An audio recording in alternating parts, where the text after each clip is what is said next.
What's going on, everyone? Welcome back to the show. Today we're going to be talking about LSU versus South Carolina, the preview, right? So, going to be talking about a few factors that has to be in consideration for LSU um, going into this South Carolina game. So, let's jump right on into it, right? So, LSU is heading into a surging South Carolina team, fresh off a dominating victory over Kentucky. For the Tigers, this is the first trip to Williams-Brice Stadium since 2008, I believe, and it's shaping up to be a true test, right? Um, a lot of college football media is hyping it up. Not only is LSU facing a tough opponent, but they're also dealing with some internal struggles, a couple of key injuries, some inconsistency on both sides of the ball, mainly on the offensive side of the ball, with the offensive line not being able to run the ball effectively. And so the need for LSU to find his rhythm in the second half of the season, we're still in the first half of the season, but going into the third game is important. So injury concerns and player absence is going to be one of the biggest challenges for LSU in this matchup. In the absence of several key starters, obviously Chris Hilton Jr. Is still banged up. So we lost John Emery Jr., so the running backs got to step up. But losing key players it's definitely going to impact both the offense and the defense. With losing Ja'Cory Guillory, and so it's going to be hard to underestimate how important those pieces are going to be to the team's overall success and performance going against South Carolina. Uh, you know, let's talk about the offensive side of the ball. So, LSU is going to have to be able to effectively run the ball. Everyone know that Nussmeier and those wide receivers can sling it, but South Carolina is probably going to be coming in daring LSU to run the ball, and they're probably going to look to take away Nussmeier's ability to throw the ball and the wide receivers' ability to run free all across the field and in the secondary, especially the fact that South Carolina has a really good pass rush in their true freshmen. The Harold Perkins dilemma. Harold Perkins, is a player that everyone is talking about.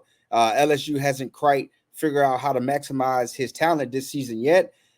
He's set to play the star position in this game. It's a new role for him.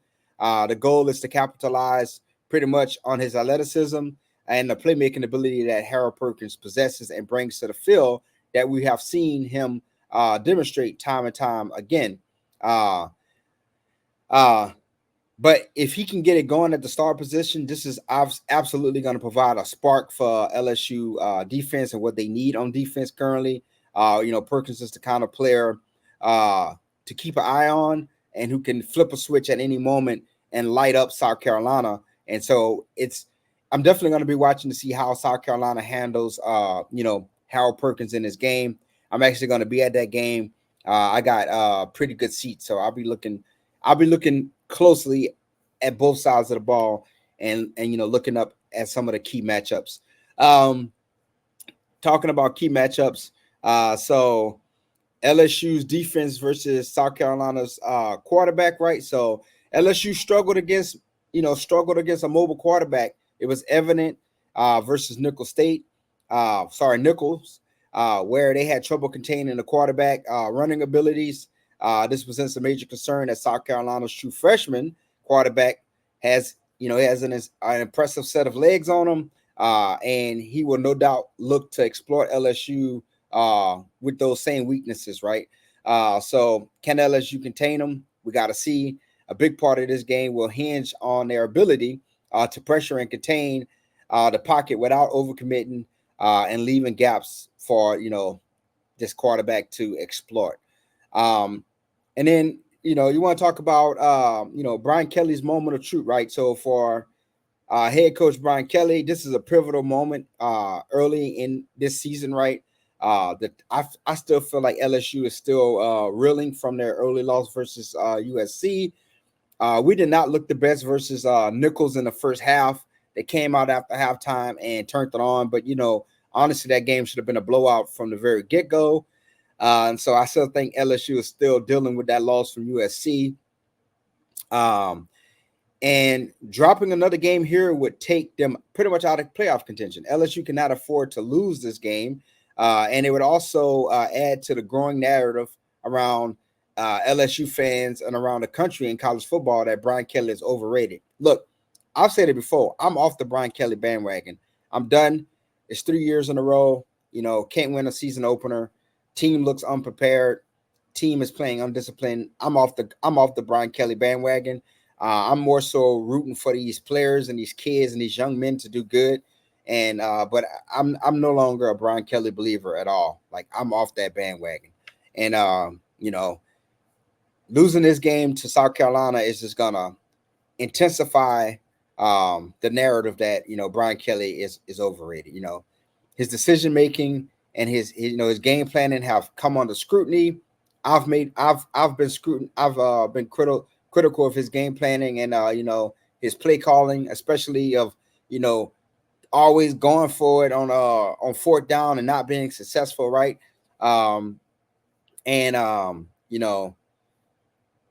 LSU fans have been very vocal about their frustrations, and another upset undoubtedly will fuel more criticism of Brian Kelly. So let's just jump into some more strengths and weaknesses of each team, right? So LSU undoubtedly has the talent advantage in several key areas, right? Quarterback. Nussmeier is brilliant. Nussmeier is great in high pressure situations, but just need him to be a little bit more consistent. But again, I'm riding on the Nuss bus 1,000%, right? I think Nussmeier is going to be a fairly high draft pick in the NFL. So LSU definitely has the edge there with quarterback play. Offensive line play, got to give it to LSU. LSU's offensive line is solid in protecting Nussmeier and giving him time to throw the ball. We just got to figure out the run game. Once LSU can figure out how to block in the run game, look out. That's all I'm going to say. Wide receivers and tight ends, I give that to LSU. LSU's, our pass catchers have the ability to stretch the field and create mismatches. This would be critical, especially, if LSU can't establish a strong running game in this game early on. So I never have any worries about the quarterback, pass protection, and the wide receivers for LSU. Another edge LSU has is linebackers, right? This is another area that LSU is strong at. Whit Weeks is going to be the starter. You got Harold Perkins, right? The linebackers are always disrupting plays, both in coverage and at the line of scrimmage. So kudos to the linebackers. Definitely got an edge there. But on the flip side, right, South Carolina has its own strengths, right? So, their quarterback mobility, their true freshman quarterback is dynamic with his legs, like I mentioned earlier.